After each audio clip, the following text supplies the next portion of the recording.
may dégg ñu naan ay boo doon méngale ñoom li ñuy def da nga koy comparer rek ak ay golo yu dugg ci tool daanaka yàq lépp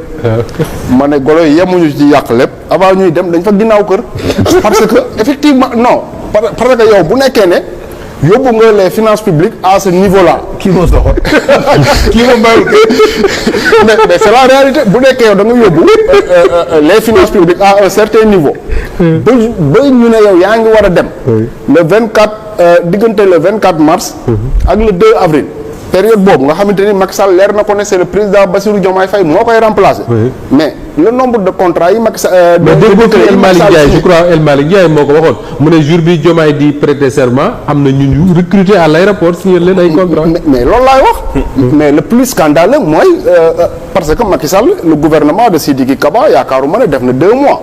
am na ci des ministres yoo xamante ne ni soo xoolee defuñu sax 2 mois ci gouvernement bi ñooñu nga bëgg leen accorder une pension de retraite jusqu'à leur mort loolu fan lañ ko teg moo tax ma ne la yemuñu ci yàqu tool bi dañ faa ginnaaw kër avant ñuy dem kon golo leen tane. goloo leen tane kay